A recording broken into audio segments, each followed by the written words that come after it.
So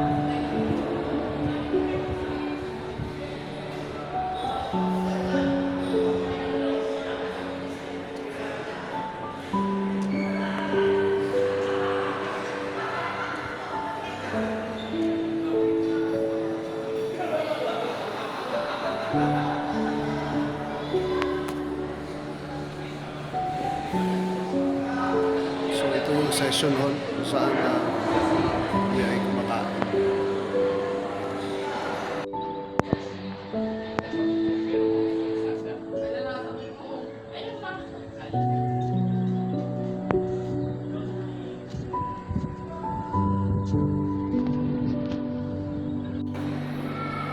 Hello, magandang umaga po sa inyong lahat, mga kapinagpala.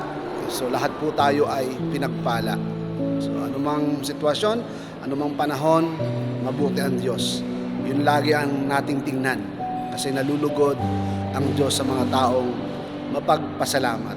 So before anything else, I would like to share something ng natutunan ko sa day 2. About imitate vs innovate.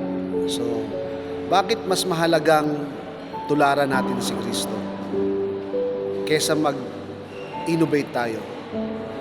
So, maraming mga samahan o leader na gustong mag-innovate.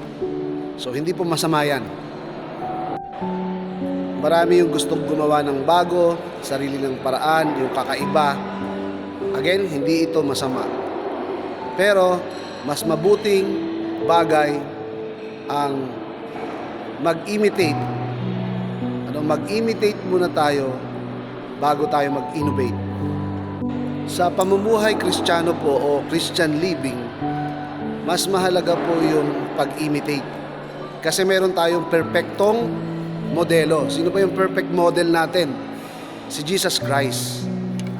Hindi po tayo tinawag para gumawa ng sariling paraan, kundi tinawag tayo para tularan natin si Kristo.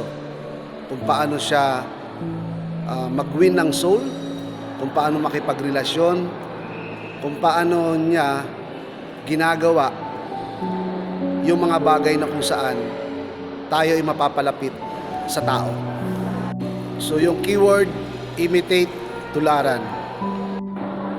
Kaya yung sinabi ni Apostol Pablo sa 1 Corinthians 11:1, tularan ninyo ako gaya ng pagtulad ko kay Kristo. So si Apostol Pablo, si Paul ay naging mas epektibo dahil ginaya niya o inimitate niya, tinularan niya si Kristo. Kung paano ang kanyang pagmamahal sa tao, kung paano yung kanyang pamumuhay ni Kristo, kung paano abutin ni Kristo yung mga tao, yun ang tinularan ni Apostol Pablo. Kaya naging epektibo siya na apostol ng Panginoon.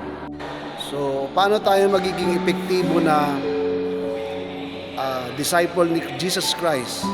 So, yung una, gayahin natin kung paano lumalapit si Kristo sa mga makasalanan.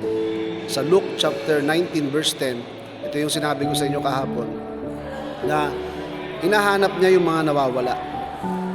Hinahanap niya yung mga makasalanan, hinahanap niya yung mga walang pag-asa.